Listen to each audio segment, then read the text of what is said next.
सुप्रभात दोस्तों। उम्मीद करती हूँ कि आप लोग बहुत ही खुश मिजाज होंगे। नया साल आपके लिए बहुत खुशी का होगा और आप जहाँ भी होंगे स्वस्थ होंगे और मेरी अच्छी अच्छी कहानियों को सुन रहे होंगे। आज मैं आपके लिए थोड़ी अटपटी सी अजीब सी कहानी लाई हूँ जो इंटरेस्टिंग भी है और विश्वास करना थोड़ा मुश्किल है। आज मैं आपको किसी राजा की कहानी नहीं सुनाऊंगी, किसी देवता की कहानी नहीं सुनाऊंगी, बल्कि मैं एक फल के बारे में बताऊंगी आपको, जो रिलेटेड तो मतलब संबंध तो उसका मनुष्य से है, पुरानी पुरानी रीतियों से हैं, मगर ये फल आप लोग हर पूजा पाठ में चढ़ाते हैं, तो इसके बारे में जानना ज़रूरी है। जी हाँ, मैं बताने जा रही हूँ आपको नारियल के जन्म की कहानी, कि नारियल का जन्म कैसे हुआ। इंटरेस्टिंग होगा। उम्मीद करती हूँ आपको अच्छा भी लगेगा सुन कर के। तो आइए जानते हैं कि नारियल के जन्म की कहानी क्या है।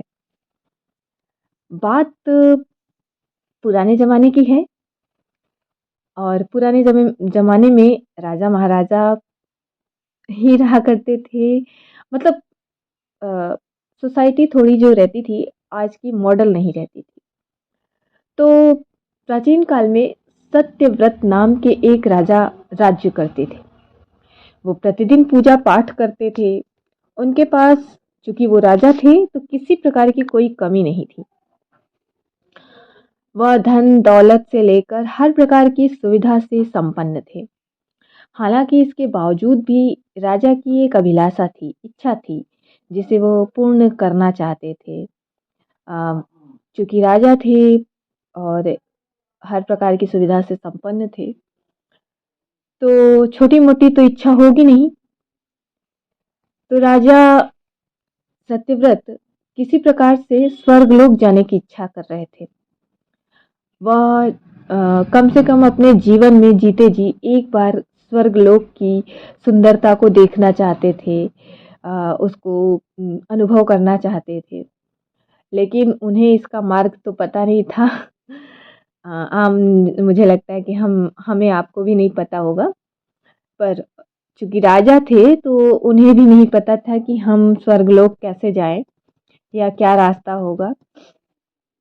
उसी समय दूसरी तरफ क्या था कि राजा ऋषि विश्वामित्र अपनी तपस्या के लिए घर से बाहर निकल गए। अब चूंकि घर से बाहर निकल गए तो वो चलते चलते अपनी कुटिया से काफ़ी बहुत दूर आगे निकल गए। काफ़ी समय बीत गया लेकिन वो घर नहीं लौटे। जब घर नहीं लौटे तो क्या हुआ, उनका परिवार भूख और प्यास से तड़प रहा था।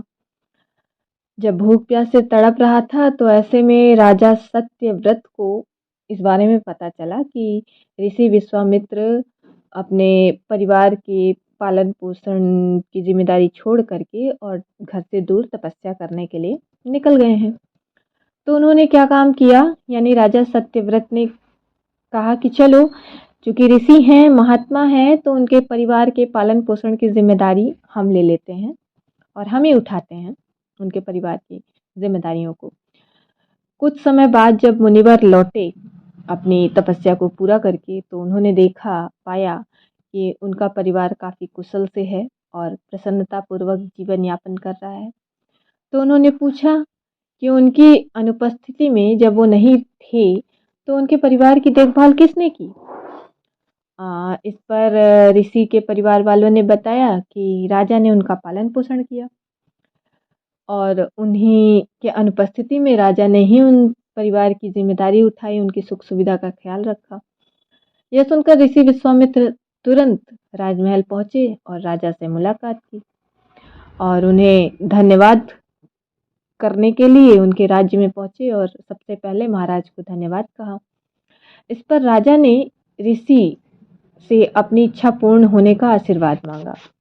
तो राजा की बात सुन करके ऋषि विश्वामित्र ने कहा, बोलिए महाराज, आपको क्या वरदान चाहिए। तब महाराज ने कहा, हे मुनि, मुझे एक बार स्वर्गलोक के दर्शन करने हैं। कृपया करके मुझे वहां जाने का वरदान दे दीजिए। मैं वहाँ जाऊँ और वहाँ का नज़ारा देखूँ। राजा की प्रार्थना सुनकर ऋषि विश्वामित्र ने एक ऐसा रास्ता बनाया जो स्वर्गलोक की ओर जाता था। यह देख राजा सत्यव्रत बहुत खुश हुए। वह तुरंत उस रास्ते पर चल पड़े और स्वर्गलोक पहुंच गए।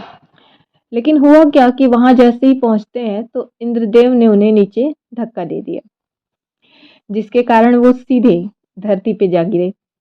अब राजा सत्यव्रत ने तुरंत सारी घटना विश्वामित्र जी को बताई कि तो क्या हुआ कि राजा की बात सुनकर ऋषि विश्वामित्र गुस्से से आग बबूला हो उठे। उन्होंने तुरंत सभी देवताओं से इस बारे में बात की और इस समस्या का हल निकाला, जिसके बाद राजा के लिए एक नया स्वर्गलोक बनाया गया। नए स्वर्गलोक को पृथ्वी और देवताओं की स्वर्गलोक के बीच बनाया गया, मतलब बीच में स्थापित किया गया, ताकि किसी को भी ना परेशानी हो, ना पृथ्वी लोक में परेशानी हो और ना ही स्वर्गलोक के देवी देवताओं को। अब नए स्वर्गलोक से राजा सत्यव्रत तो बहुत खुश हुए, लेकिन विश्वामित्र को एक चिंता थी और लगातार चिंता बनी हुई थी। उन्हें डर था कि नया स्वर्गलोक कहीं जोरदार हवा चली तो गिर ना पड़े, और अगर ऐसा हुआ तो राजा सत्यव्रत दोबारा से धरती पर जा गिरेंगे। उन्होंने काफी सोचा विचारा। उसके बाद ऋषि विश्वामित्र को एक उपाय सूझा। उन्होंने क्या किया, नए स्वर्गलोक के नीचे एक बहुत लंबा खंभा लगा दिया, उसका सहारा दे दिया ताकि स्वर्गलोक गिरे ना। और ऐसी मान्यता है कि नए स्वर्गलोक के नीचे लगाया गया खंभा एक विशाल पेड़ के तने के रूप में बदल गया। यही नहीं, कुछ समय पश्चात जब राजा सत्यव्रत की मृत्यु हुई तो उनका सिर एक फल में तब्दील हो गया, मतलब एक फल के रूप में बदल गया। सभी से इस खंभे को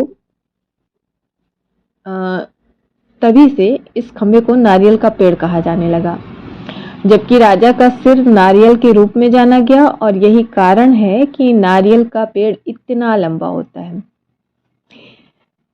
कहानी अंत में कहानी की सीख हमें जो मिलती है वो ये है कि अगर कोई भी व्यक्ति है सच्चे मन से किसी की मदद करना चाहता है और किसी व्यक्ति की सच्चे मन से कोई इच्छा है तो वो ज़रूर पूरी होती है। तो अगर हम किसी की मदद करना चाहते हैं सच्चे मन से तो भी हमारी मदद करने में भगवान सहयोग करता है। और अगर हमारी कोई ख्वाहिश है, इच्छा है जो सच्ची है तो उसे भी भगवान ज़रूर पूरा करता है।